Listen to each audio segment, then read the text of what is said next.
Hello everyone. तो ये एक बहुत ही इंपॉर्टेंट वीडियो है for all the upcoming exams like as LT grade, GIC प्रवक्ता, government degree college assistant professor या फिर शिक्षा सेवा चयन आयोग के द्वारा जो असिस्टेंट प्रोफेसर का विज्ञापन जारी होने जा रहा है, पेट एग्ज़ाम और यूपी पीसीएस के लिए भी और अन्य प्रतियोगी परीक्षाओं के लिए भी। इस वीडियो में हम जून 2025 महीने का कंप्लीट करंट अफेयर डिस्कस करने जा रहे हैं, जो कि बहुत ही इंपॉर्टेंट है फॉर द पेट एग्ज़ाम, क्योंकि पेट की परीक्षा जो सितंबर में हो रही है, तो इससे पहले यानी कि अगस्त और जुलाई से पहले आता है जून। तो जून बहुत इंपॉर्टेंट है, जून जुलाई तो बहुत ज़रूरी है कि आप अच्छे से उसको देख लें।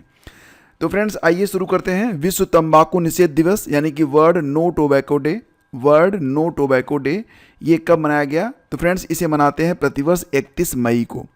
इसकी थीम बहुत इंपॉर्टेंट है, थीम है उज्ज्वल उत्पाद, काले इरादे, अपील का पर्दा फाश। ठीक है, नेक्स्ट देखिए, ये क्वेश्चन बहुत ज़रूरी है कि इसके बारे में आप अच्छे से समझ लें। देखो हुआ ये है कि पूर्ण कार्यात्मक साक्षरता से मतलब क्या होता है, ध्यान से समझिएगा। जिस राज्य की साक्षरता दर ग्रेटर देन 95% चली जाती है, यानी कि 95% से अधिक अगर साक्षरता दर पहुंच जाती है तो उसे कहते हैं पूर्ण साक्षर राज्य। ठीक है, और फिलहाल देखा जाए तो यहाँ पर गोवा दूसरा राज्य बना था, मिजोरम पहला राज्य बना है। अब एक राज्य इसमें और भी जुड़ गया है और ये राज्य है आपका त्रिपुरा। ठीक है, तो मिजोरम पहला राज्य था, गोवा दूसरा राज्य था और त्रिपुरा तीसरा राज्य है जहाँ पर जो साक्षरता दर है वो ग्रेटर देन 95% पहुँच चुकी है, यानी कि ये तीन राज्य पूर्ण साक्षर राज्य की श्रेणी में आ चुके हैं। इसको आप ध्यान से समझ लो, इसको याद रखना। ठीक है, इसी के साथ अगला क्वेश्चन है कि एशियाई सुरक्षा शिखर सम्मेलन। अच्छा, एक पॉइंट मैं आपको यहाँ पर और बताता हूँ, उसको भी ध्यान से समझ लो। हाल ही में जो आपका केरल राज्य है, तो यहाँ के जो सीएम हैं पिनरई विजयन, उन्होंने घोषणा की है कि केरल भारत का पहला कंप्लीट डिजिटल साक्षर राज्य बन गया है। ठीक है, पूर्ण साक्षर राज्य 3 बने हैं, मिजोरम, गोवा और त्रिपुरा, लेकिन पहला डिजिटल साक्षर राज्य बन गया है पूर्ण रूप से केरल। ये भी याद रखना, एग्जाम के लिए बहुत इंपॉर्टेंट है। एशियाई सुरक्षा शिखर सम्मेलन का आयोजन किस देश में किया जा रहा है दोस्तों? तो सिंगापुर में, और इसे सांग्रीला वार्ता भी कहते हैं, याद रखिएगा। देखो फ्रेंड्स, ये जो मैं आपको पढ़ा रहा हूँ ना, इसकी कंप्लीट पीडीएफ मैंने तैयार कर दी है, जिसका लिंक डिस्क्रिप्शन में है। आप चाहें तो जाकर उसे डाउनलोड कर लीजिएगा। पहले लेक्चर को आप ध्यान से समझ लें, फिर पढ़ेंगे तो आपको मज़ा आएगा। हाल ही में मिस वर्ल्ड 2025 का खिताब जीत लिया है थाईलैंड की रहने वाली ओपल सुचाता ने। अगर आप पीसीएस दे रहे हैं तो आपको ये भी याद रखना पड़ेगा कि थाईलैंड की हैं ओपल सुचाता। अगर आप पेट वगैरह दे रहे हैं तो आप ओपल सुचाता याद रखिए, यही काफ़ी है। ठीक है, ये 72वां संस्करण था और इसका आयोजन तेलंगाना में किया गया। विनर कौन है? थाईलैंड की 21 साल की ओपल सुचाता, और उप विजेता ये इंपॉर्टेंट नहीं है, ये इथियोपिया की हॉसिट डेरेस थी। ठीक है, भारत की ओर से गई थी नंदिनी गुप्ता, ये टॉप 20 में रही थी। भारत ने मिस वर्ल्ड प्रतियोगिता को 3 बार होस्ट किया है, 1996 बेंगलुरु में, 2024 मुंबई में और अब 2025 हैदराबाद तेलंगाना में। तो लगातार 2 साल तो लगातार हो गए। 2024 और 25 का जो आयोजन रहा था मिस वर्ल्ड का, ये भारत में ही हुआ, मुंबई और तेलंगाना में। सोनू सूद को मिस वर्ल्ड ह्यूमैनिटेरियन अवार्ड दिया गया था इसी प्रतियोगिता के दौरान, ये याद रखिएगा। मिस वर्ल्ड ह्यूमैनिटेरियन अवार्ड मिला है जाने माने अभिनेता सोनू सूद को। और जो 71वीं मिस वर्ल्ड थी कौन थी? क्रिस्टीना पेस्कोवा, ये चेक गणराज्य की थी। ठीक है, इसी के साथ आपको याद दिला दें कि मिस यूनिवर्स 2024, अभी मिस यूनिवर्स 2025 नहीं बनी है, मिस यूनिवर्स इंडिया बन चुकी हैं। मनिका विश्वकर्मा राजस्थान की हैं, लेकिन अभी मिस यूनिवर्स 2025 का आयोजन नहीं किया गया है। तो 73वीं मिस यूनिवर्स कौन बनी थी? विक्टोरिया केयर थेल्विक, डेनमार्क से थी ये। और मिस इंडिया वर्ल्ड वाइड 2024 ये चुनी गई थी ध्रुवी पटेल। ठीक है, और मिस यूनिवर्स इंडिया 2025 बन गई हैं कौन? 2025 वाली बनी है मनिका विश्वकर्मा, 2024 में थी रिया सिंघा। और मिस इंडिया 2024 कौन थी? निकिता पोरवाल, जो कि उज्जैन से थी। तो इम्पॉर्टेंट क्या है? 2025 की जो मिस यूनिवर्स इंडिया बनी है मनिका विश्वकर्मा, याद रखिएगा। और मिसेज वर्ल्ड 2025 ये इंपॉर्टेंट है, इसका खिताब जीतने वाली पहली अश्वेत महिला बन गई हैं सेगो गिलाय। मिसेज यूनिवर्स 2025 यह बीकानेर की एंजिला स्वामी बन गई हैं। तो सारा मैंने लिस्ट आपको एक साथ दे दिया ताकि आपको कोई कन्फ्यूजन ना रहे, 2-3 बार पढ़ेंगे आपको याद हो जाएगा। देखो हाल ही में विश्व दुग्ध दिवस मनाया गया, 1 जून को प्रतिवर्ष होता है विश्व दुग्ध दिवस। इस साल की थीम है let's celebrate the power of dairy. 1 जून को क्या मनाते हैं? ग्लोबल डे ऑफ पेरेंट्स भी, ठीक है, ग्लोबल डे ऑफ पेरेंट्स मनाते हैं। अच्छा, विश्व दुग्ध दिवस ये होता है 1 जून को। तो जो नेशनल मिल्क डे होता है यानी कि राष्ट्रीय दुग्ध दिवस कब होता है? ये 26 नवंबर को होता है। तो भारत में हम दुग्ध दिवस मनाते हैं 26 नवंबर को, पूरी दुनिया में मनाया जाता है 1 जून को, याद रखना। हाल ही में खींचन और मैनार, मैंने ये पढ़ाया है, दोबारा से बताता हूँ आपको। खींचन और मैनार ये 2 रामसर स्थल जोड़े गए हैं। भारत में 2 नए रामसर स्थल बने हैं, खींचन और मैनार, दोनों कहाँ पर हैं? राजस्थान में। तो अब भारत में कुल रामसर साइट्स हो गई हैं कितनी? 91 हो गई हैं, ठीक है। हमारे केंद्रीय पर्यावरण, वन और जलवायु परिवर्तन मंत्री कौन है? भूपेंद्र यादव हैं, याद रखिएगा। और भारत 91 रामसर स्थलों के साथ एशिया में सर्वाधिक रामसर आर्द्रभूमि स्थलों वाला देश बन गया है। लेकिन भारत में सबसे अधिक रामसर स्थल कहाँ पर हैं? तो दोस्तों तमिलनाडु में सबसे ज़्यादा हैं, दूसरे स्थान पर यूपी है। ये याद रखना, एग्जाम के लिए इंपॉर्टेंट हो सकता है। और 2 फरवरी को होता है विश्व आर्द्रभूमि दिवस। 2025 की थीम है हमारे साझा भविष्य के लिए आर्द्रभूमि की सुरक्षा। सबसे बड़ा जो रामसर स्थल है ये सुंदरबन है, पश्चिम बंगाल, 2019 में घोषित हुआ था। और सबसे छोटा रामसर स्थल है रेणुका, ये कहाँ पर है? हिमाचल प्रदेश में है, ठीक है। अगला क्वेश्चन है कि भारत के किस शहर में राफेल फाइटर जेट की मेन बॉडी बनाई जाएगी? तो ब्रह्मोस के लिए तो मैंने आपको बताया था, ब्रह्मोस के लिए जो निर्माण यूनिट बनाई गई है लखनऊ में बनाई गई है। लेकिन राफेल फाइटर जेट की जो मेन बॉडी बनाई जाएगी वो कहाँ बनेगी? हैदराबाद में बनेगी। तो फ्रांस की एरोस्पेस कंपनी है दसाल्ट एविएशन, क्या नाम है? दसाल्ट एविएशन भारत में राफेल लड़ाकू विमान का ढांचा बनाएगी। इसके लिए कंपनी ने भारत की टाटा एडवांस्ड सिस्टम लिमिटेड के साथ समझौता किया है। तो इसके तहत हैदराबाद में एक मैन्युफैक्चरिंग यूनिट लगेगी जहां 2028 से हर साल 2 फ्यूलेज यानी कि 2 जो विमान हैं उनका मुख्य ढांचा बनाया जाएगा। दोस्तों आपको पता ही होगा कि भारत ने 2016 में फ्रांस से 36 राफेल खरीदे थे और अभी नौसेना के लिए 26 राफेल मरीन जेट के लिए समझौता भी हुआ है, ठीक है। तो 26 राफेल मरीन जेट भी हम खरीदेंगे कहाँ से? फ्रांस से। तो जैसे ही नाम आ जाए ना राफेल तो इसे आप फ्रांस जोड़ लिया करो कि फ्रांस की बात हो रही है। और दसाल्ट एविएशन के अध्यक्ष और सीईओ कौन हैं? ये हैं Eric Trappier. Tata Advance System Limited के सीईओ हैं सुकर्ण सिंह। और ये जो यहाँ पर बनाई जा रही है ना मतलब ये दसाल्ट फाइटर जेट, इसकी स्पीड कितनी होगी? 1.8 मैक, रेंज रहेगी 3700 किलोमीटर और ये रडार से बच भी सकता है। किस राज्य सरकार ने सिंगल यूज प्लास्टिक चालान मोबाइल ऐप लॉन्च किया है? सिंगल यूज प्लास्टिक चालान मोबाइल ऐप लॉन्च किया गया है हिमाचल प्रदेश में, याद रखना। अगला है विश्व खाद्य सुरक्षा दिवस। इसे कब मनाते हैं? तो दोस्तों मनाते हैं विश्व खाद्य सुरक्षा दिवस। इसे मनाते हैं प्रतिवर्ष 7 जून को, वर्ल्ड फूड सेफ्टी डे।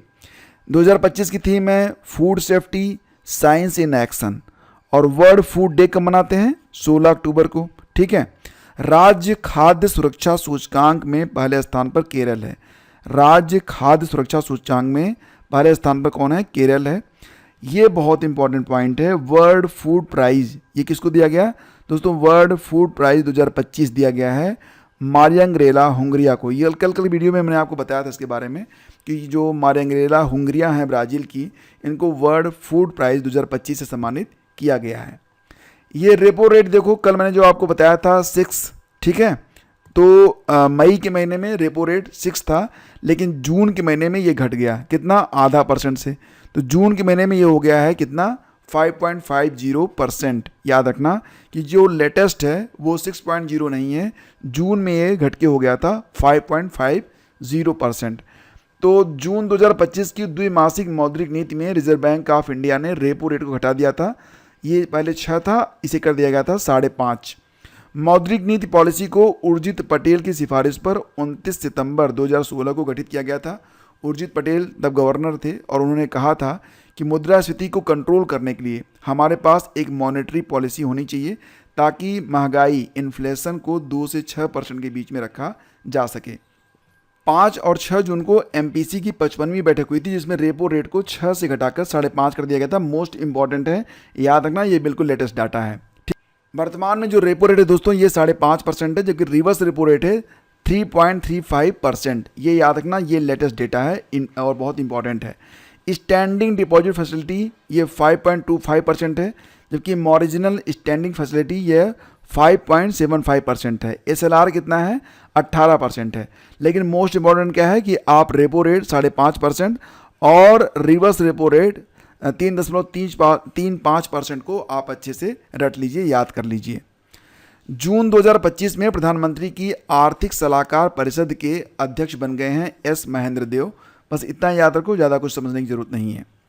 अगला है मई 2025 महीने के लिए ICC men's player of the month चुना गया है। बहुत इंपॉर्टेंट क्वेश्चन है। मई 2025 महीने के लिए जो ICC men's player of the month चुना जाता है, तो ये चुने गए हैं यूएई के रहने वाले मोहम्मद वसीम। और महिलाओं में साउथ अफ्रीका की क्लो ट्रायम को चुना गया है ICC women's player of the month. किस महीने के लिए? मई महीने के लिए। कुसुम सी परियोजना किस राज्य में स्टार्ट होगी? कुसुम सी योजना ये शुरू होगी कहाँ पर? कर्नाटक में। यह 11 जून 2025 से लागू है। योजना पीएम कुसुम के अंतर्गत लागू होगी और यह पीएम कुसुम के तीसरे फेज के रूप में लॉन्च की जाएगी। उद्देश्य क्या होगा? कृषि क्षेत्र में सौर ऊर्जा को बढ़ावा देना। और यहाँ पर क्या होगा कि जो पंप होंगे उनको सोलर एनर्जी से कनेक्ट करना, ये इसका उद्देश्य होता है कि सौर ऊर्जा से हम सिंचाई का काम कर सकें। जो हमारे पंप वगैरह हैं वो सोलर एनर्जी से हम उसे चला सकें और किसानों की बिजली पर इससे क्या होगी? निर्भरता कम हो जाएगी। पूरा नाम क्या होता है इसका? प्रधानमंत्री किसान ऊर्जा सुरक्षा एवं उत्थान महाअभियान। ये 2019 में स्टार्ट किया गया था। हाल ही में 2025 महिला एशिया हॉकी टूर्नामेंट का आयोजन कहाँ किया गया? तो 2025 का दोस्तों महिला एशिया कप हॉकी टूर्नामेंट का आयोजन हांगझाओ चीन में किया गया था और ये 11वां संस्करण था।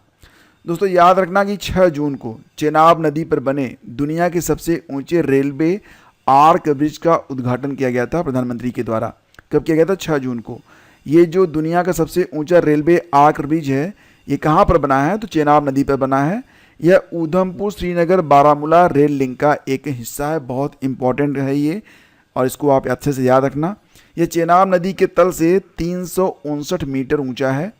इसकी लंबाई है 1315 मीटर, मतलब 1 किलोमीटर 315 मीटर। यह 120 वर्ष तक टिका रहेगा, जिसे 1486 करोड़ रुपए से बनाया गया है। यह पुल जम्मू कश्मीर के रायसी जिले के कौरी और वक्कल इलाकों को जोड़ता है, याद रखिएगा। तो चौथी भारत मध्य एशिया वार्ता 2025 ये कहाँ पर आयोजित की गई? किस शहर में चौथी बार ये चौथा हो गया ना, भारत मध्य एशिया वार्ता। तो मध्य एशिया के देश कौन कौन से हैं?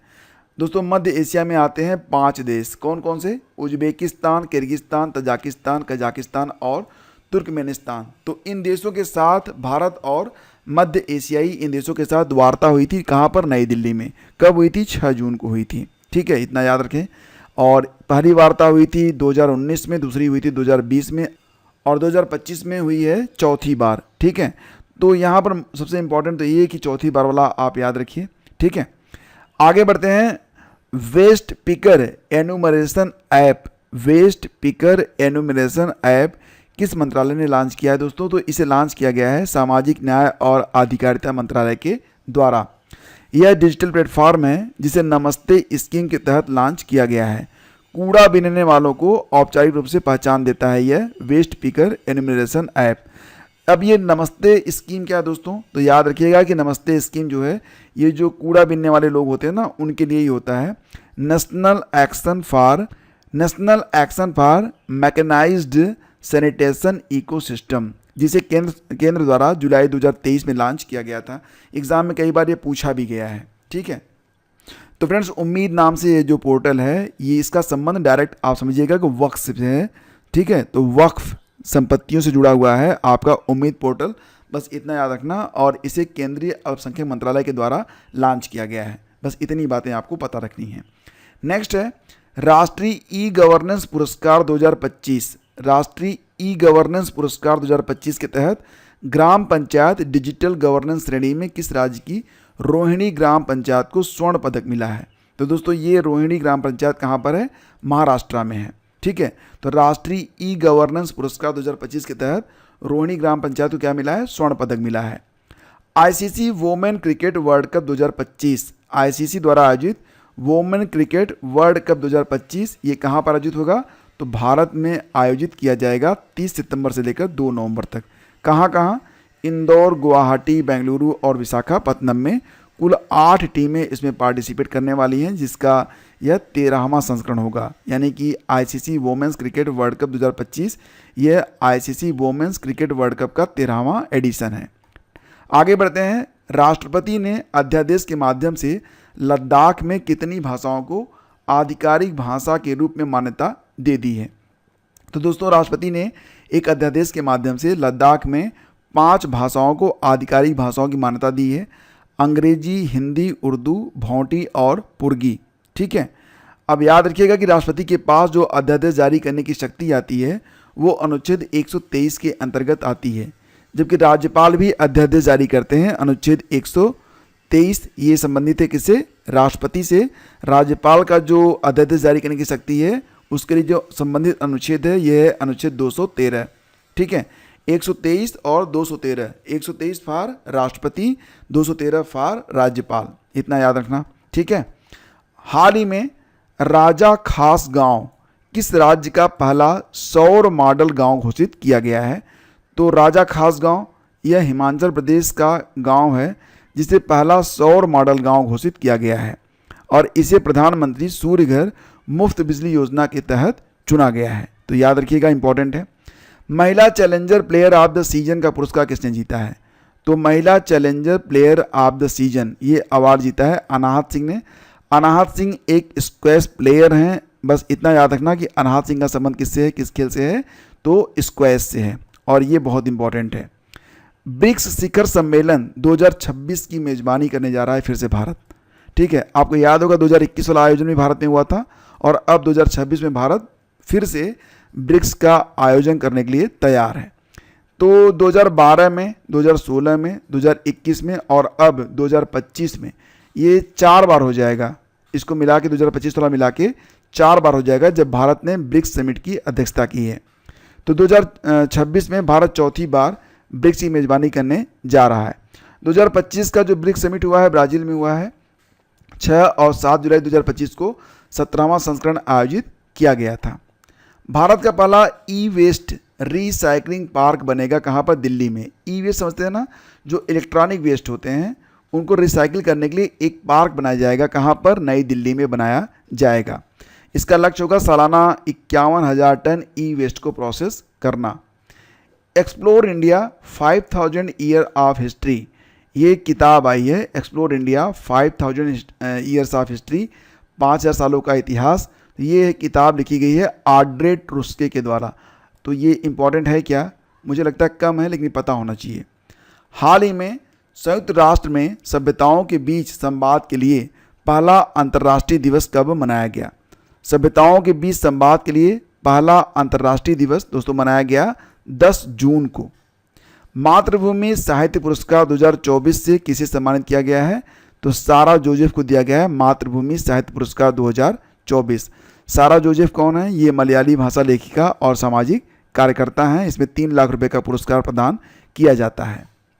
अंतर्राष्ट्रीय खेल दिवस इसे कब मनाते हैं? तो मनाते हैं इसे 11 जून को। और राष्ट्रीय खेल दिवस कब होता है? तो 29 अगस्त को होता है। ठीक है। तो इसकी थीम भी है international day of play. Theme है चूज प्ले एवरी डे, खेल चुने हर दिन। ये देखिए 2 महोत्सव के नाम याद रख लीजिए, श्रीलंका में दोनों मनाते हैं। एक है आपका पोषण पोया उत्सव और दूसरा है आपका वैशाख पोया उत्सव।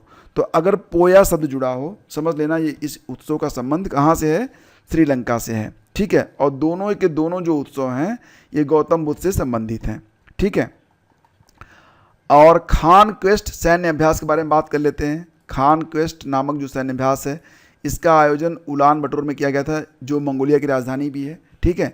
तो खान क्वेस्ट सैन्य अभ्यास एक बहुराष्ट्रीय सैन्य अभ्यास है। भारत की ओर से कुमायूं रेजिमेंट के सैनिक इस युद्ध अभ्यास में पार्टिसिपेट किए हैं। जून के महीने में इसका आयोजन किया गया था। तो खान क्वेस्ट का आयोजन कहाँ पर किया गया था? उलान बटोर में। भारत की ओर से कौन गया था? कुमायूं रेजिमेंट। ठीक है। 2025 में यह 22वां संस्करण होगा। पहली बार 2003 में हुआ था, अमेरिका और मंगोलियाई सशस्त्र बलों के बीच हुआ था। 2006 से यह बहुराष्ट्रीय सैन्य अभ्यास बन गया है। ठीक है, तो मंगोलिया के उलान बटोर में। आगे बढ़ते हैं दोस्तों, और भारत मंगोलिया के बीच नोमैडिक एलिफेंट नामक अभ्यास भी होता है। इसका 17वां संस्करण भी उलान बटोर में ही आयोजित किया गया था। मंगोलिया की राजधानी है उलान बटोर। ठीक है, करेंसी चलती है मंगोलियन टोगरोग, और राष्ट्रपति कौन है? उखनागिन खुरिलसुख। उखनागिन खुरिलसुख ये राष्ट्रपति हैं कहाँ के? मंगोलिया के। नेक्स्ट है ग्लोबल जेंडर गैप इंडेक्स 2025 में भारत 131वें स्थान पर है। ग्लोबल जेंडर गैप इंडेक्स 2025 जारी किया गया था वर्ल्ड इकोनॉमिक फोरम के द्वारा। भारत 131वें स्थान पर है, और टॉप पर कौन है? आइसलैंड है। अगला है टाइगर क्लो अभ्यास का आयोजन कहाँ पर किया गया? तो दोस्तों भारत और अमेरिका के बीच में हुआ था टाइगर क्लो अभ्यास, और इसका पहला संस्करण भारत और अमेरिका ने इसका आयोजन किया था। कब से कब तक? 26 मई से 10 जून तक। यह गरुड़ रेजिमेंटल प्रशिक्षण केंद्र में आयोजित किया गया था। कहाँ पर? तो भारतीय वायुसेना और संयुक्त राज्य अमेरिका की वायुसेना के बीच यह आयोजन हुआ था भारत में ही। भारत विश्व में सबसे ज़्यादा द्विपक्षीय युद्धाभ्यास संयुक्त राज्य अमेरिका के साथ ही करता है, ये भी याद रखिएगा। और इसके अंतर्गत युद्धाभ्यास, वज्र प्रहार, कोप इंडिया, अभ्यास संगम, टाइगर ट्रायम्फ, अभ्यास टाइगर क्लो और तर्कस, इस सारे अभ्यास भारत और अमेरिका मिलकर करते हैं। सकल घरेलू उत्पाद के लिए नया आधार वर्ष बदल गया है। ये हो गया है 2022-23, इसको आप याद रखिएगा। सकल घरेलू उत्पाद के लिए नया आधार वर्ष किस समिति की सिफारिश पर बदला गया है? तो विश्वनाथ गोल्डर की समिति पर अब नया आधार वर्ष होगा 2022-23, याद रखना। हाल ही में सांस्कृतिक योगदान के लिए रूसी दोस्तोवस्की स्टार पुरस्कार से किसे सम्मानित किया गया है? तो दोस्तों सम्मानित हुए हैं जावेद अख्तर। भारत का पहला अंडर वाटर म्यूजियम और कृत्रिम मूंगा चट्टान कहाँ पर विकसित किया जाएगा? अंडर वाटर म्यूजियम और कृत्रिम मूंगा चट्टान दोस्तों ये विकसित किया जाएगा महाराष्ट्र के सिंधुदुर्ग में। इसके लिए भारतीय नौसेना का एक सेवामुक्त युद्धपोत है INS गुलदार, इसे पानी में डुबोया जाएगा, और यह भारत का पहला नीचे स्थित संग्रहालय बनने वाला है। इसकी लागत आएगी लगभग 47 करोड़ रुपए। नेक्स्ट है भारत के किस शहर को आधिकारिक रूप से तेंदुआ राजधानी घोषित किया गया है? तो दोस्तों बेंगलुरु बन गई है तेंदुआ राजधानी, याद रखिएगा। अगला है कि जून 2025 में भारत और किस देश के बीच शक्ति नामक अभ्यास का आयोजन किया गया?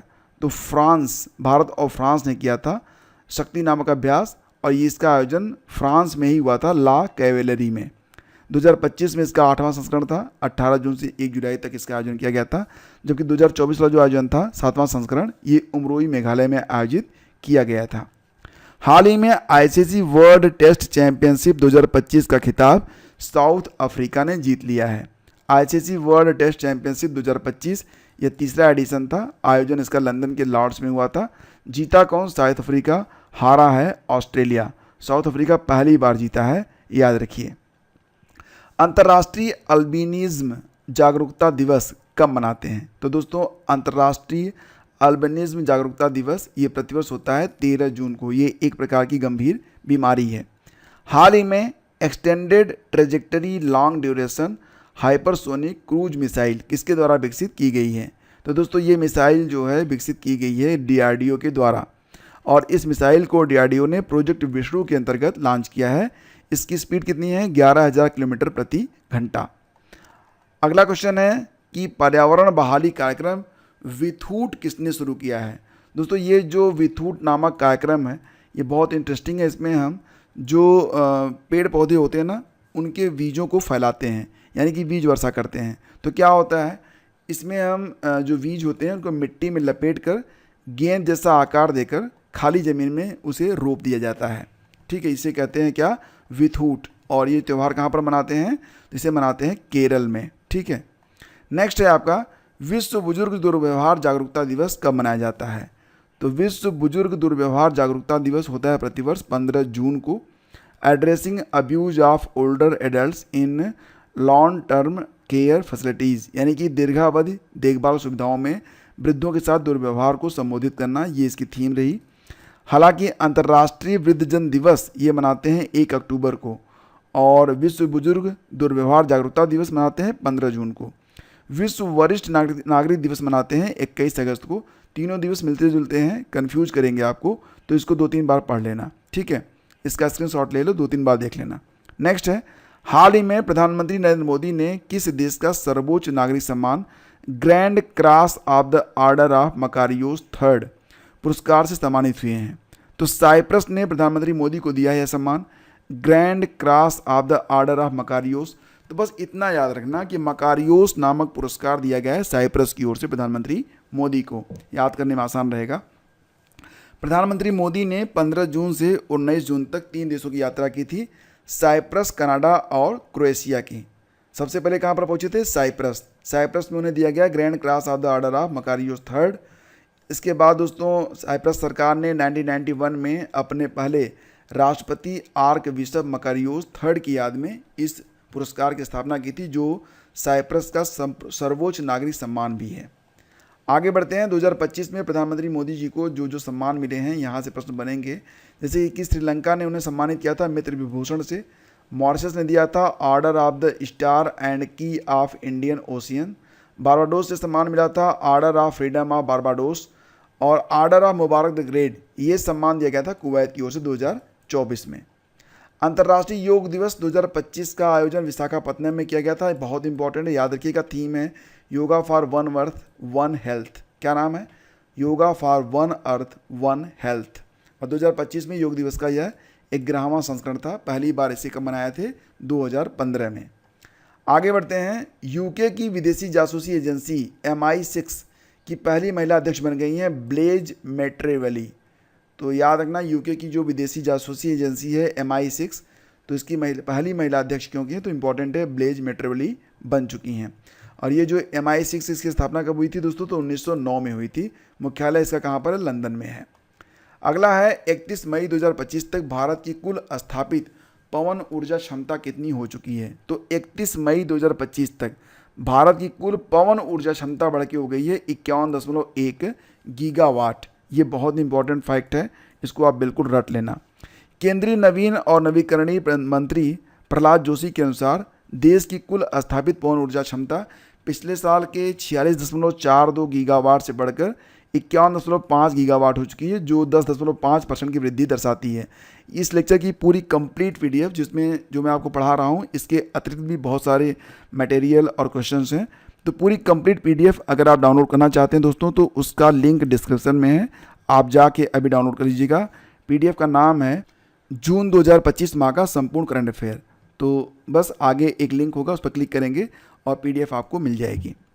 भारत सरकार ने 2030 तक भारत की ऊर्जा मांग का 50% और गैर जीवाश्म ईंधन स्रोतों से पूरा करने और 2070 तक शुद्ध शून्य कार्बन उत्सर्जन की स्थिति हासिल करने का लक्ष्य रखा है। ये इंपॉर्टेंट लाइन है एग्जाम के लिए।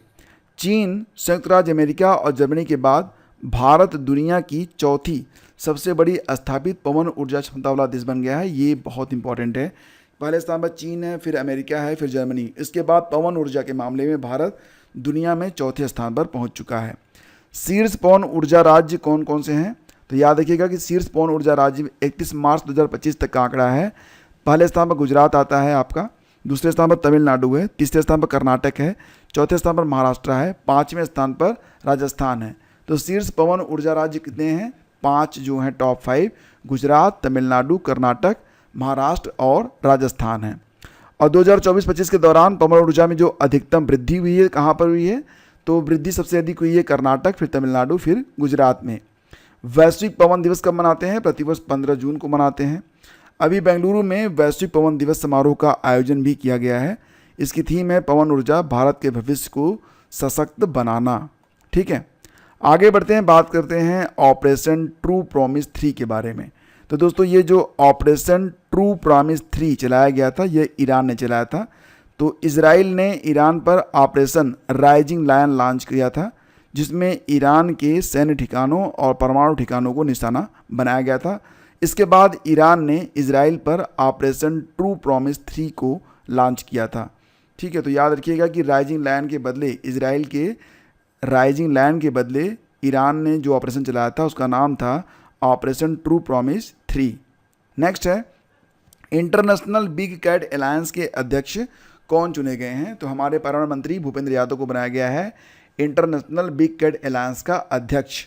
16 जून 2025 को नई दिल्ली में आयोजित IBCA सभा की पहली बैठक में IBC का अध्यक्ष चुना गया है भूपेंद्र यादव का, याद रखिएगा, इंपॉर्टेंट है। विश्व रेगिस्तान और सूखा निवारण दिवस हर साल होता है कब? 17 जून को होता है। थीम है इस साल की World Day for Combat Desertification and Drought. Next है, चर्चा में रहा हॉप शब्द का संबंध किस खेल से है? बहुत इंपॉर्टेंट है ये हॉप शब्द। देखो क्या होता था अभी तक ना कि जब कोई क्रिकेट खेलता था, बाउंड्री पर कोई गेंद पहुंच जाती थी तो इसे खिलाड़ी कई बार हवा में उछालते थे, ठीक है, लेकिन अब नहीं उछाल सकते। यह 17 जून से लागू हो गया नियम, और फिलहाल अब ये हो गया है ना कि बाउंड्री के बाहर हवा में रहते हुए बाल को कई बार छूने की जो अनुमति थी अब उसको समाप्त कर दिया गया है, ठीक है। क्रिकेट के नियम कौन बनाता है? MCC बनाता है। और मेरिलबोर्न क्रिकेट क्लब, MCC, ये मेरिलबोर्न क्रिकेट क्लब ये कहा जाएगा, एक पुराना और हिस्टोरिकल क्लब है जो लंदन में स्थित है। नेक्स्ट है, भारत की 16वीं जनगणना 2027 के पहले चरण की शुरुआत कब से होगी? तो दोस्तों याद रखना, भारत की जो 16वीं जनगणना है 2027 के पहले चरण की शुरुआत होगी 1 अक्टूबर 2026 से। यह आज़ाद भारत की 8वीं जनगणना होगी। जनगणना 2027 2 चरणों में होगी। पहला चरण 1 अक्टूबर 2026 से शुरू होगा। इस चरण में लद्दाख, जम्मू कश्मीर, हिमाचल प्रदेश और उत्तराखंड में जनगणना की जाएगी। दूसरा चरण 1 मार्च 2027 से स्टार्ट होगा, जिसमें पूरे भारत में जनगणना की जाएगी। 2027 की जनगणना के बारे में जान लीजिए कि इस जनगणना में पहली बार जाति आधारित गणना को भी जोड़ा गया है। यह पहला डिजिटल सेंसस है जिसमें स्वगणना की सुविधा भी उपलब्ध रहेगी। 34 लाख कर्मचारी इस गणना में लगेंगे और 1.3 लाख जनगणना कर्मी डिजिटल डिवाइस से डेटा कलेक्ट करेंगे। हाल ही में जारी सिपरी की रिपोर्ट के अनुसार भारत के कितने परमाणु शस्त्र हैं? तो दोस्तों भारत के पास सिपरी की रिपोर्ट के मुताबिक 180 परमाणु शस्त्र हैं। सिपरी का फुल फॉर्म होता है Stockholm International Peace Research Institute. 1966 में हेडक्वार्टर इसका स्टॉकहोम स्वीडन में है। और इस रिपोर्ट के मुताबिक सबसे ज़्यादा जो परमाणु हथियार हैं वो रूस के पास हैं 4309, अमेरिका के पास 3700 हैं, भारत के पास 180, पाकिस्तान के पास 170 और दुनिया में कुल परमाणु हथियार कितने हैं? तो 12,241 हैं। हथियार निर्यात में टॉप पर अमेरिका है, फिर फ्रांस है, इंपोर्ट में यूक्रेन है और भारत है टॉप 2 में। नेक्स्ट है, संयुक्त राष्ट्र ने किस वर्ष को अंतर्राष्ट्रीय महिला किसान वर्ष के रूप में घोषित किया है? तो यूनाइटेड नेशन के द्वारा 2026 को अंतर्राष्ट्रीय महिला किसान वर्ष के रूप में घोषित किया गया है, याद रखिएगा। वैश्विक खाद्य आपूर्ति में महिलाओं का योगदान भी 50% है, ठीक है। नेक्स्ट है दोस्तों कि ऊर्जा संक्रमण सूचकांक में भारत किस स्थान पर है? तो 71वें स्थान पर हैं हम। एनर्जी ट्रांजिशन इंडेक्स 2025 में भारत की रैंक कितनी है? 71 है। इसे जारी कौन करता है? वर्ल्ड इकोनॉमिक फोरम के द्वारा इसे जारी किया जाता है। टॉप पर कौन है? टॉप पर स्वीडन है, फिर फिनलैंड है, फिर डेनमार्क है। देखो इसको आप एक बार पढ़ेंगे ना आपको याद हो जाएगा, तो ज़रूरी ये है कि आप PDF जरूर ले लीजिएगा। हाल ही में सरकार ने ईरान से भारतीयों को निकालने के लिए कौन सा ऑपरेशन स्टार्ट किया है? तो ऑपरेशन सिंधु। तो जो PDF आप डाउनलोड करेंगे ना उसमें दोनों PDF रहेगी। सबसे ऊपर तो यही PDF जो मैं आपको पढ़ा रहा हूँ, और उसके थोड़ा सा नीचे जाएंगे तो आपको डिटेल में PDF मिल जाएगी। तो थोड़ा सा लंबी PDF है लेकिन सारी चीज़ें मैं एक साथ आपको दे रहा हूँ। यह ऑपरेशन ईरान और आर्मेनिया सरकार के सहयोग से शुरू किया गया है, ऑपरेशन सिंधु। तो ये ईरान से भारतीयों को निकालने के लिए भारत सरकार ने जो ऑपरेशन स्टार्ट किया था उसे नाम दिया गया था ऑपरेशन सिंधु, याद रखिएगा। और इजराइल के ऑपरेशन राइजिंग लायन के बदले ईरान ने जो ऑपरेशन स्टार्ट किया था उसको नाम दिया था ऑपरेशन ट्रू प्रॉमिस 3। ये मैंने आपको अभी बताया, याद रखिएगा। हाल ही में जारी ग्लोबल लिवेबिलिटी इंडेक्स में टॉप पर कौन है? तो ग्लोबल लिवेबिलिटी इंडेक्स टॉप पर है कोपेनहेगन। और ये जो ग्लोबल लिवेबिलिटी इंडेक्स है इसे जारी करता है EIU इकोनॉमिक इंटेलिजेंस यूनिट। ये इंडेक्स बताता है कि रहने के लिए सबसे अच्छा शहर कौन सा है। फिलहाल तो कोपेनहेगन को बताया जा रहा है कि सबसे बढ़िया शहर है रहने के लिए। दूसरे स्थान पर वियना है जो कि ऑस्ट्रिया की राजधानी है। तीसरे स्थान पर ज्यूरिख है, स्विट्जरलैंड। अंतिम स्थान पर है दमिश्क, यहाँ पर रहने लायक बिल्कुल नहीं है। दिल्ली और मुंबई को 141वें स्थान पर रखा गया है। किस राज्य ने 2025 से 2035 तक की अवधि को जल विद्युत दशक घोषित किया है? 2025 से 2035 तक जल विद्युत का दशक घोषित किया गया है अरुणाचल प्रदेश में।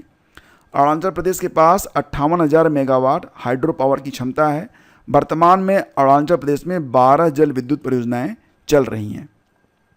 और भारत का पहला राज्य कौन सा बन गया है जिसने मोबाइल आधारित ई वोटिंग की सुविधा शुरू की है? तो बिहार में। आपको याद होगा, ये मैंने आपको बताया भी था, बिहार जो है पहला ऐसा स्टेट है जहाँ पर ई वोटिंग स्टार्ट की गई है। और फिलहाल देखा जाए तो ये जो एप्लीकेशन है इसको नाम दिया गया है SECBHR। ठीक है, SECBHR ये एप्लीकेशन का नाम है, इसे CDAC के द्वारा बनाया गया है। हिंदी भाषा के साहित्य अकादमी युवा लेखन पुरस्कार 2025 किसको प्रदान किया गया? तो दोस्तों हिंदी भाषा के लिए साहित्य अकादमी युवा लेखन पुरस्कार ये दिया गया है पार्वती तिर्की को। किसको दिया गया है? पार्वती तिर्की को। याद रखिएगा कि साहित्य अकादमी के युवा लेखन के लिए इस वर्ष 24 की जगह 23 पुरस्कार ही दिए गए हैं। डोगरी में इस साल पुरस्कार नहीं दिया गया है। हिंदी भाषा युवा लेखन पुरस्कार पार्वती तिर्की को मिला है। किताब का नाम है फिर उगना, यह एक कविता संग्रह है। आगे बढ़ते हैं। रीयूजेबल रॉकेट का पहला सफल परीक्षण किया गया है होंडा कंपनी के द्वारा, यानी कि एक ऐसा रॉकेट बनाया है होंडा नामक कंपनी ने जो कि रीयूजेबल है। ये बहुत बड़ी उपलब्धि है। 22 जून को मनाते हैं विश्व वर्षा वन दिवस। मैंने आपको पढ़ाया था ना कि आप 22 तारीख याद रखिएगा। 22 मार्च को हम क्या मनाते हैं? हम मनाते हैं विश्व जल दिवस। फिर आता है आपका 22 अप्रैल। 22 अप्रैल को हम क्या मनाते हैं दोस्तों? तो इसे मनाते हैं हम पृथ्वी दिवस। इसके बाद आता है आपका 22 मई, तो हम क्या मनाते हैं? Biodiversity day. ठीक है, और अब बात हो रही है 22 मई के बाद 22 जून की। 22 जून को मनाते हैं विश्व वर्षा वन दिवस। ठीक है, तो इतना आप याद रखिएगा। 22 तारीख हर महीने की बहुत इंपॉर्टेंट है, मार्च से लेकर जून तक। नेक्स्ट है आपका, केंद्र सरकार ने फास्ट टैग की नई योजना में कितने रुपए का फास्ट टैग आधारित वार्षिक पास योजना को पेश किया है? तो 3000 रुपये। ठीक है, यह योजना जो होगी वो 1 साल या 200 बार जो पहले हो तक वैलिड रहेगी। फास्टैग किस सिद्धांत पर काम करता है? UPSSC में प्रश्न पूछा गया था। इसका उत्तर था RFID, that is radio frequency identification. ठीक है, नेक्स्ट है आपका, एक किताब आई है वुमेन लाइफ फ्रीडम। ठीक है, ये किताब लिखी गई है किसके द्वारा? लिखी गई है चाओरा मकारेमी के द्वारा। चाओरा मकारेमी ने लिखी है वुमेन लाइफ फ्रीडम।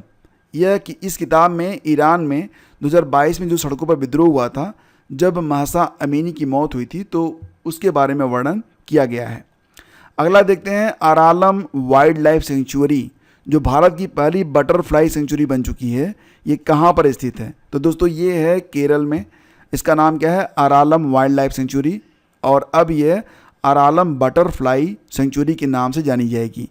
तो यह ऑफिशियली भारत की पहली बटरफ्लाई सेंचुरी बन चुकी है। केरल की कुल 327 बटरफ्लाई स्पीसीज में 266 स्पीसीज यहीं पाई जाती हैं, यानी कि लगभग 81%। अगला देखते हैं, 2025 विश्व पैरा एथलेटिक्स चैंपियनशिप का शुभंकर क्या है? 2025 में जो विश्व पैरा एथलेटिक्स चैंपियनशिप खेला गया था, तो शुभंकर है विराज। ये है विराज। इसका एक पैर देखिए कैसा है, बस यहीं से आप समझ जाएंगे कि इसे क्यों शुभंकर बनाया गया है। इसका आयोजन 27 सितंबर से 5 अक्टूबर तक होगा।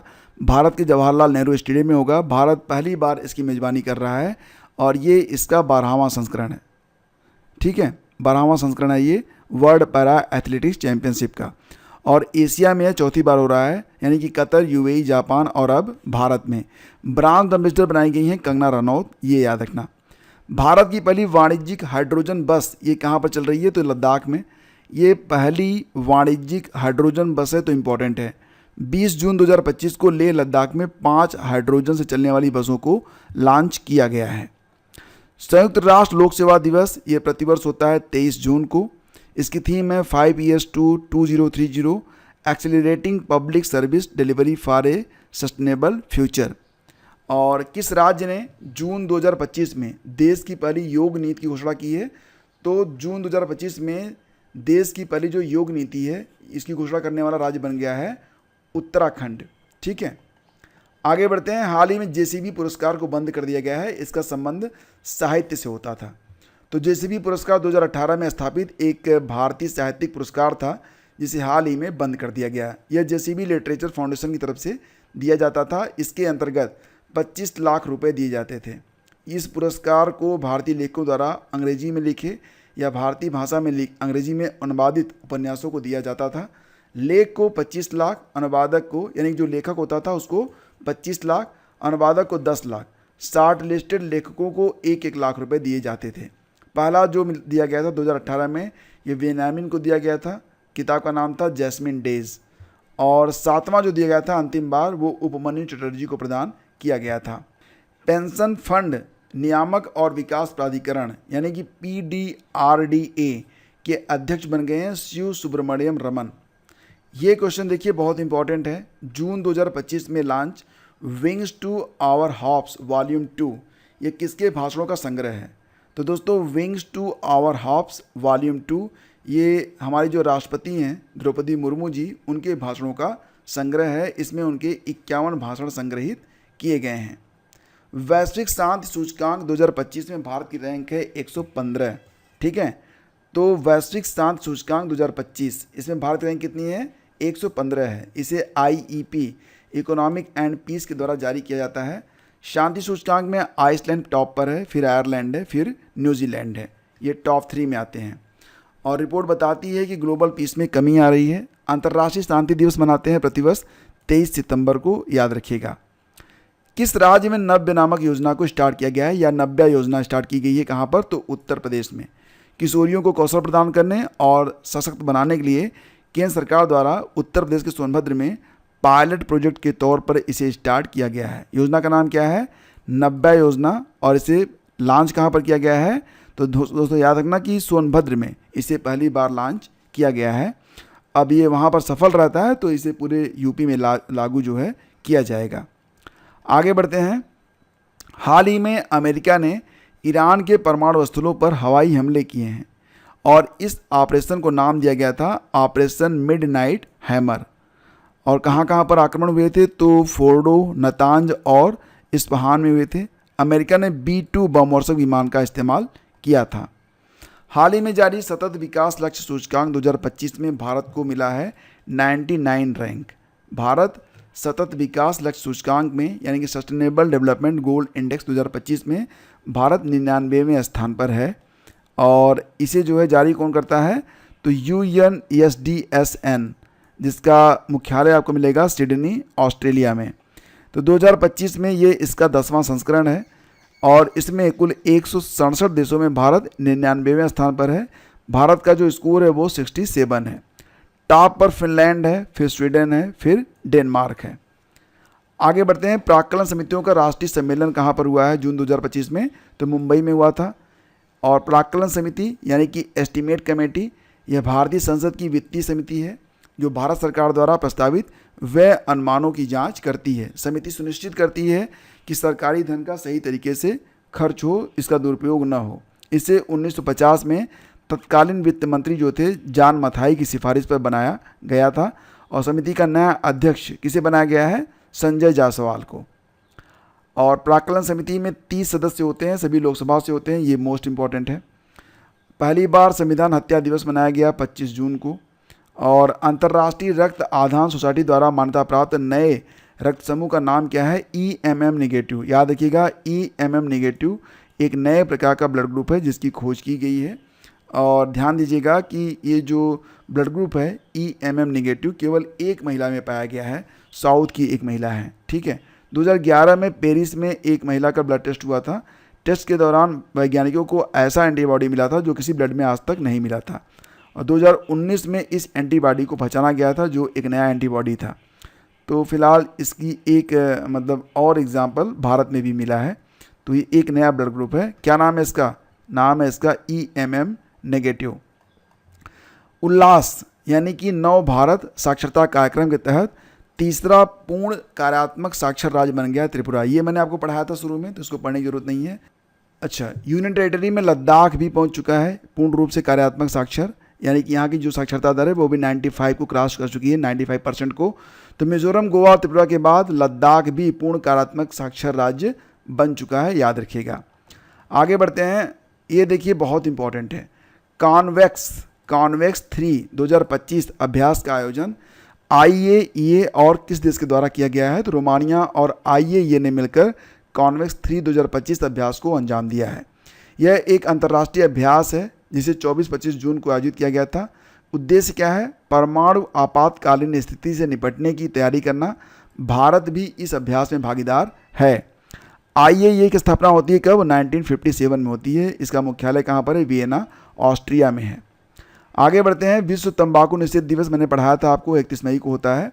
और इफ्को ने किस देश में पहला विदेशी नैनो उर्वरक संयंत्र स्थापित किया है? तो ब्राज़ील में।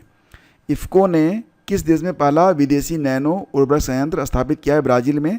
यह प्लांट इफ्को और ब्राज़ील की नैनो फर्ड कंपनी के बीच एक संयुक्त उद्यम है। और इफ्को ने 2021 में भारत में नैनो यूरिया लॉन्च किया था। इफ्को की स्थापना होती है 1967 में। मुख्यालय मिलेगा आपको दिल्ली में। विद्या शक्ति पहल किस राज्य में शुरू की गई है? तो दोस्तों ये शुरू की गई है आंध्र प्रदेश में। विद्या शक्ति पहल एक ऑनलाइन प्रोग्राम है। इसका मेन फोकस मैथ, साइंस और अंग्रेजी पर है। तो विद्या शक्ति पहल ये आंध्र प्रदेश में स्टार्ट की गई है। अम्बुबाची मेला कहाँ लगता है? गुवाहाटी में लगता है, असम में, कामाख्या देवी के मंदिर में लगता है। 4 दिनों तक चलता है अम्बुबाची मेला। कई बार पूछा गया है तो इसको भी थोड़ा ध्यान रखिएगा। कटारागामा एसाला महोत्सव 2025 ये मनाते हैं कहाँ पर? श्रीलंका में मनाते हैं। क्या नाम है? कटारागामा एसाला महोत्सव 2025। यह श्रीलंका का सबसे प्रसिद्ध बहु धार्मिक समारोह है। इसमें 6 सिर और 12 भुजाओं वाले देवता की पूजा होती है। हिंदू उन्हें अस्कंद या मुरुगन के रूप में पूजते हैं। किस राज्य के सलखन जीवाश्म पार्क को यूनेस्को की अस्थायी सूची में शामिल किया गया है? तो सलखन जीवाश्म पार्क जो दोस्तों ये उत्तर प्रदेश में स्थित है और इसे यूनेस्को की अस्थायी सूची में शामिल किया गया है। ये तस्वीर देखिए आप। उत्तर प्रदेश के सोनभद्र जिले में स्थित सलखन जीवाश्म पार्क को यूनेस्को की विश्व धरोहर स्थली में अस्थायी सूची में जगह दी गई है। यह 1.4 अरब साल पुराने जीवाश्म हैं। समझ रहे हैं? बहुत पुराने हैं। यूनेस्को की इस संभावित सूची में जून 2025 तक भारत के 63 स्थल शामिल हो चुके हैं। भारत की पहली समुद्र केंद्रित गैर बैंकिंग वित्तीय कंपनी बन गई है सागरमाला वित्त निगम लिमिटेड। तो देश की पहली समुद्री क्षेत्र पर केंद्रित NBFC का उद्घाटन 26 जून को शिपिंग मंत्री सर्बानंदा सोनोवाल के द्वारा किया गया था। इसका नाम है Sagarmala finance corporation limited. Shikhar Dhawan की आत्मकथा आई है, उसका नाम क्या है? दी वन यह शिखर धवन की आत्मकथा है। पूरा नाम होगा the one cricket my life and more. ये इंपॉर्टेंट है। हाल ही में AIIB यानी कि एशियन इंफ्रास्ट्रक्चर इन्वेस्टमेंट बैंक का नया अध्यक्ष बन गए हैं। कौन? जू जीआई बन गए हैं। और आपको याद होगा ना कि अजय प्रसाद पांडे जो थे ये इसके उपाध्यक्ष हैं। तो जू जीआई इसके नए अध्यक्ष बन गए हैं। तो ये लेटेस्ट है, इसको आप याद रखिएगा। जिन लुकुन का स्थान पर आ गए हैं जू जीआई। जिन लुकुन के स्थान पर आ गए हैं कौन? जू जीआई आ गए हैं। और उपाध्यक्ष कौन है? भारत के अजय भूषण प्रसाद पांडे। भारत की पहली क्वांटम कंप्यूटिंग वैली ये कहाँ पर स्थापित की जाएगी? तो अमरावती, आंध्र प्रदेश में। अमरावती, आंध्र प्रदेश में भारत की पहली क्वांटम कंप्यूटिंग वैली स्थापित की जाएगी। हाल ही में केंद्रीय मंत्रिमंडल ने कहाँ दक्षिण एशिया का अंतर्राष्ट्रीय आलू केंद्र स्थापित करने को मंजूरी दे दी है? तो आगरा में स्थापित होगा दक्षिण एशिया का अंतर्राष्ट्रीय आलू केंद्र। और दुनिया का कहाँ पर है? तो अंतर्राष्ट्रीय आलू केंद्र का मुख्यालय कहाँ पर है? लीमा, पेरू में है। इसकी स्थापना 1971 में हुई थी।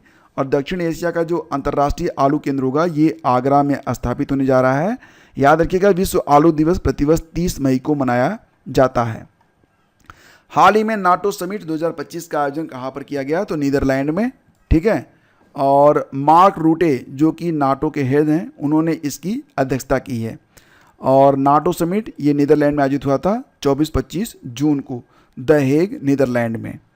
अब वर्तमान में नाटो के सदस्य कितने हैं? तो 32 देश हो गए हैं। नाटो का फुल फॉर्म होता है नॉर्थ अटलांटिक ट्रीटी ऑर्गेनाइजेशन। और इसकी स्थापना होती है अप्रैल 1949 में। हेडक्वार्टर ब्रुसेल्स, बेल्जियम में है। 31वां देश बना था फिनलैंड। 32वां सदस्य है इसका स्वीडन। अंतर्राष्ट्रीय उष्णकटिबंधीय दिवस कब मनाया गया? तो दोस्तों याद रखना कि इंटरनेशनल डे ऑफ ट्रॉपिक्स ये प्रतिवर्ष 29 जून को मनाया जाता है। ठीक है। और हाल ही में सभी ग्राम पंचायतों में विवाह मंडप बनाया जाएगा। कहाँ पर? बिहार में बनाएंगे। अंतर्राष्ट्रीय परमाणु ऊर्जा एजेंसी ने किसे अपनी सदस्यता, ये मतलब ईरान की जो सदस्यता है ना, उस ईरान को बाहर कर दिया गया है IAEA से। अंतर्राष्ट्रीय परमाणु ऊर्जा एजेंसी ने ईरान की जो सदस्यता है उसको रद्द कर दिया है, याद रखिएगा। और जो ब्रांड फाइनेंस इंडिया 100 की रिपोर्ट आई है हाल ही में जारी, ब्रांड फाइनेंस इंडिया 100 2025 रैंकिंग के अनुसार देश का सबसे वैल्यूएबल ब्रांड बन गया है टाटा ग्रुप। ये याद रखिएगा, बहुत इंपॉर्टेंट है ये। Top 3 most valuable brand in India कौन है? टॉप पर टाटा ग्रुप है, फिर इन्फोसिस है, फिर HDFC ग्रुप है। ठीक है, तो फ्रेंड्स ये सारे प्रश्न बहुत ही इंपॉर्टेंट हैं और मैंने कहा था कि आपको लेक्चर की PDF जरूर डाउनलोड करनी चाहिए, जिसका लिंक डिस्क्रिप्शन में है। और लेक्चर में दोनों चीज़ें आपको मिल जाएंगी, ये PDF जिससे मैंने आपको सब कुछ पढ़ाया, और साथ ही साथ जो आपकी कंप्लीट PDF है जिसमें मैंने डे वाइज सारे करंट अफेयर लिखे हुए हैं, वो सारी PDF आपको मिल जाएगी। तो जाइए उसे डाउनलोड करिए, पढ़िए और अपने करियर को एक नई ऊंचाई पर ले जाइए। मेरी बहुत सारी शुभकामनाएं, मिलते हैं आपसे अगले वीडियो में। और हाँ, ये लेक्चर आपको समझ में आया, पसंद आया तो इसे लाइक और शेयर जरूर कर दीजिएगा। इससे क्या होता है, हमारा मोटिवेशन बढ़ता है और हम आपके लिए और मेहनत करने के लिए अग्रसर होते हैं। धन्यवाद, बेस्ट ऑफ लक।